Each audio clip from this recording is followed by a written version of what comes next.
कभी कभी कोई चीज हमारे सामने होती है लेकिन हम उसे देख नहीं पाते। 1 मार्च 2025 एक आम सुबह, लेकिन रोहतक के बस स्टैंड पर पड़ा एक सूटकेस आने वाले दिनों में पूरे देश की सुर्खियों में छाने वाला था। सुबह 6:30 कोई इस सूटकेस के पास से गुजरा मगर ध्यान नहीं दिया। फिर एक और शख्स आया, उसे कुछ अजीब सा लगा, पास जाकर देखा और तभी हवा में कुछ था, एक गंध, एक डरावनी गंध।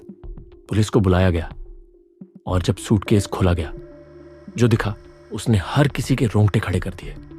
एक लड़की जिसका शरीर सफेद चादर में लिपटा था, चेहरा सूजा हुआ, शरीर अकड़ा हुआ, ऐसा लग रहा था जैसे उसे घंटों पहले ही मार दिया गया हो। कुछ ही देर बाद पहचान हुई, यह कोई और नहीं बल्कि हिमानी नरवाल थी, एक उभरती हुई नेता जो अब सिर्फ एक खबर बनकर रह गई थी। लेकिन यह सिर्फ एक हत्या नहीं थी, यह एक कहानी थी जिसमें प्यार था, धोखा था और शायद कोई ऐसा राज जिसे छुपाने के लिए किसी ने हिमानी की जान ले ली। मगर सबसे बड़ा सवाल था, हिमानी को किसने मारा और क्यों? क्या यह एक सोची समझी साजिश थी या फिर एक गुस्से में किया गया जुर्म? सच क्या था, ये जानने के लिए हमें पीछे जाना होगा, वहां से जहां यह कहानी शुरू हुई थी। हिमानी नरवाल, एक ऐसा नाम जो राजनीति में धीरे धीरे ऊपर उठ रहा था, एक ऐसा चेहरा जो अपने विचारों के लिए जाना जाता था। लेकिन हिमानी की जिंदगी हमेशा से आसान नहीं थी। आज से 12 साल पहले उनके बड़े भाई की हत्या हुई थी। वो हत्या क्यों हुई थी? क्या उसका कोई कनेक्शन हिमानी की मौत से था? और इससे भी बड़ा सवाल, क्या यह सिर्फ एक इत्तेफाक था कि हिमानी के भाई की हत्या हुई और फिर सालों बाद खुद हिमानी भी मार दी गई? इस केस में जितना गहराई में जाया गया, उतने ही नए राज सामने आए। और जब पुलिस ने हिमानी के आखिरी कॉल रिकॉर्ड्स की जांच की तो कहानी और भी पेचीदा हो गई, क्योंकि हिमानी की आखिरी बातचीत उस शख्स से हुई थी जो अब इस केस का सबसे बड़ा संदिग्ध बन चुका था, सचिन। तो सचिन कौन था और हिमानी से उसका रिश्ता क्या था? इस केस में आगे बढ़ने से पहले हमें हिमानी और सचिन की दोस्ती की शुरुआत को समझना होगा, क्योंकि कभी कभी जवाब तलाशने के लिए हमें कहानी की जड़ों तक जाना पड़ता है। कभी कभी सच हमारे सामने होता है लेकिन हम उसे देख नहीं पाते। 28 फरवरी 2025 की रात रोहतक शहर में ठंडी हवा बह रही थी। हिमानी नरवाल अपने घर में अकेली थी जब दरवाजे पर दस्तक हुई। सचिन, एक शादीशुदा व्यक्ति, 2 बच्चों का पिता जो मोबाइल एसेसरीज की दुकान चलाता था, दरवाजे पर खड़ा था। उनकी दोस्ती सोशल मीडिया पर 1 साल पहले शुरू हुई थी, जो धीरे धीरे गहरी होती गई। उस रात सचिन हिमानी के घर पर रुका। सुबह होते होते दोनों के बीच बहस शुरू हो गई। सचिन ने पुलिस को बताया कि बहस के दौरान उसने हिमानी के हाथ चुन्नी से बांध दिए और मोबाइल चार्जर की वायर से गला घोंटकर हत्या कर दी। हत्या के बाद सचिन ने हिमानी के आभूषण, मोबाइल और लैपटॉप एक बैग में डाले और हिमानी की स्कूटी से अपनी दुकान पर चला गया। शाम को वह वापस आया और हिमानी के शव को सूटकेस में रखा। रात 10 बजे वह ऑटो में सूटकेस के साथ दिल्ली बाईपास रोहतक पहुंचा। वहां से बस में बैठकर सांपला गया और बस स्टैंड के पास सूटकेस को झाड़ियों में फेंक दिया। 1 मार्च 2025 की सुबह रोहतक के बस स्टैंड पर एक सूटकेस मिला जिसमें हिमानी का शव था। पुलिस ने तेजी से जांच शुरू की और 36 घंटे के भीतर सचिन को दिल्ली से गिरफ्तार कर लिया। लेकिन सवाल अभी भी बाकी है, क्या सचिन ने अकेले यह अपराध किया या इसके पीछे कोई और भी था? क्या यह सिर्फ एक व्यक्तिगत विवाद था या इसके पीछे कोई बड़ी साजिश छिपी है? जांच जारी है और सच सामने आना बाकी है। हर अपराधी, चाहे जितना भी होशियार क्यों ना हो, कहीं ना कहीं एक गलती कर ही देता है। सचिन ने जो किया वो एक सोची समझी साजिश थी या फिर गुस्से में उठाया गया एक कदम? पुलिस के हाथ जो सबूत लगे, उन्होंने इस केस की कड़ी दर कड़ी परतें खोल दी। 3 मार्च 2025 सचिन पुलिस हिरासत में था। पुलिस ने उसे रोहतक लाकर पूछताछ शुरू की।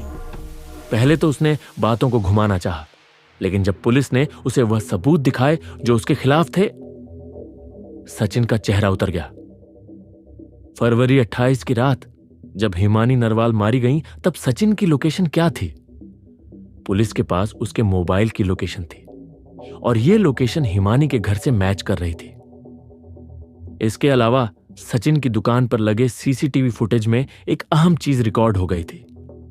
कैमरा दिखा रहा था कि सचिन रात में एक बैग लेकर दुकान में घुसा था और अगली सुबह उसी बैग को लेकर बाहर निकला था। क्या उस बैग में वही सूटकेस था जिसमें बाद में हिमानी का शव मिला? ये सवाल अब सचिन को घेरने लगे थे। पुलिस के पास सबूत थे, मगर उसे कबूल करवाना आसान नहीं था। पूछताछ के दौरान सचिन ने खुद को बेगुनाह बताया। उसने कहा कि वह और हिमानी सिर्फ दोस्त थे। लेकिन पुलिस जानती थी कि अगर सचिन बेगुनाह होता तो वह हिमानी के घर पर रात नहीं बिताता और फिर शव को ठिकाने लगाने की कोशिश क्यों करता। पुलिस ने दबाव बढ़ाया। 12 घंटे बाद सचिन ने जुर्म कबूल कर लिया। उसने बताया कि हिमानी उसे ब्लैकमेल कर रही थी। उसकी शादीशुदा जिंदगी खतरे में पड़ सकती थी, इसलिए उसने हिमानी को मारने का फैसला कर लिया। पर क्या सचिन की कहानी पूरी तरह सच थी? पुलिस को कुछ बातें अब भी संदेहजनक लग रही थी। अगर सचिन ने अकेले ही यह सब किया, तो शव ठिकाने लगाने के लिए उसने इतना सोचा समझा तरीका कैसे अपनाया? क्या इस प्लान में कोई और भी शामिल था, या फिर सचिन अब भी कुछ छुपा रहा था? कभी कभी एक कत्ल सिर्फ एक कत्ल नहीं होता, उसके पीछे कई राज छिपे होते हैं। हिमानी नरवाल सिर्फ एक आम लड़की नहीं थी, वह राजनीति में अपनी पहचान बना रही थी। कांग्रेस की युवा नेता जो राहुल गांधी की भारत जोड़ो यात्रा का हिस्सा रह चुकी थी, जो लगातार अपने इलाके में सक्रिय थी, और फिर अचानक एक दिन वह गायब हो गई।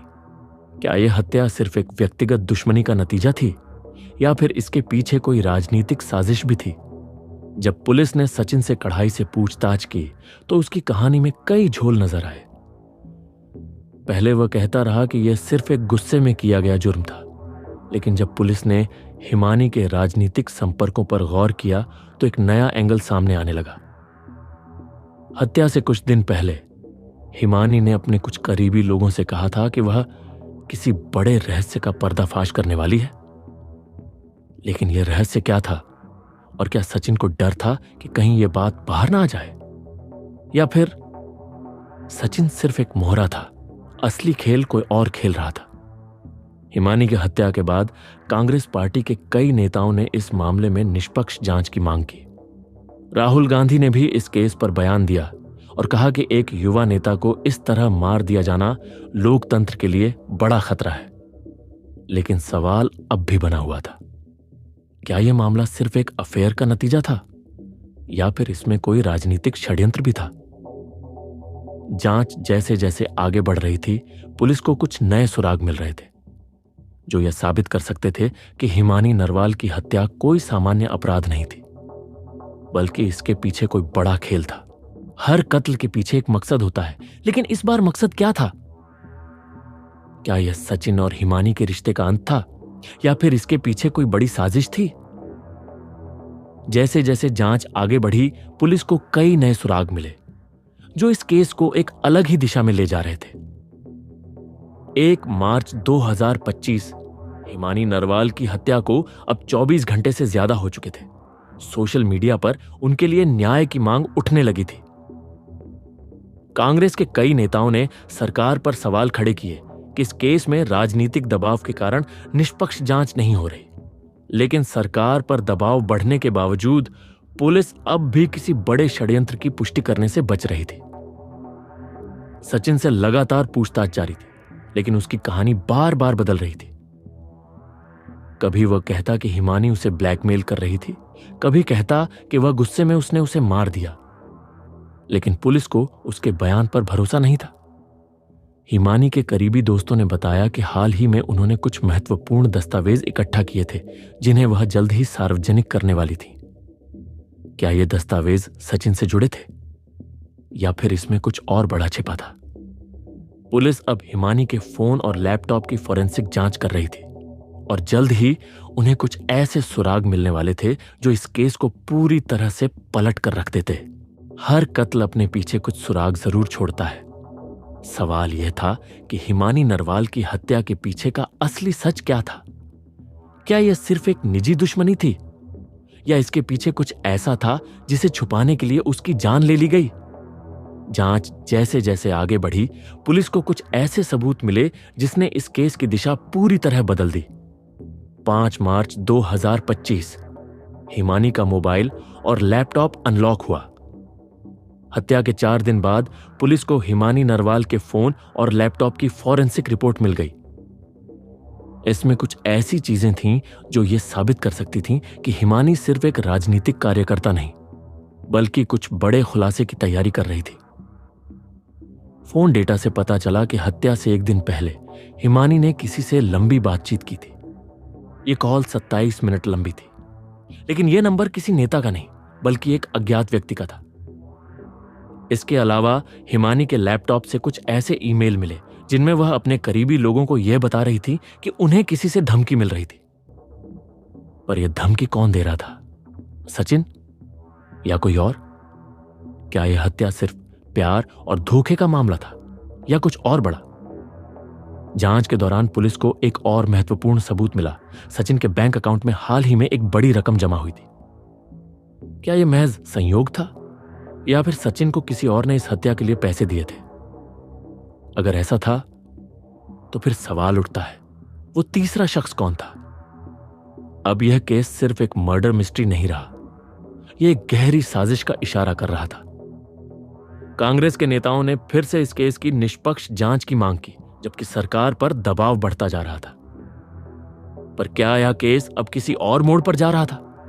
क्या सचिन सच में इस हत्या का अकेला गुनहगार था, या फिर उसके पीछे किसी और का हाथ था? अगला भाग, हिमानी नरवाल मर्डर केस, अंतिम सच, जिसमें हम देखेंगे कि क्या सचिन का सच में किसी बड़े षड्यंत्र से कनेक्शन था, और क्या यह हत्या किसी राजनीतिक खेल का हिस्सा थी?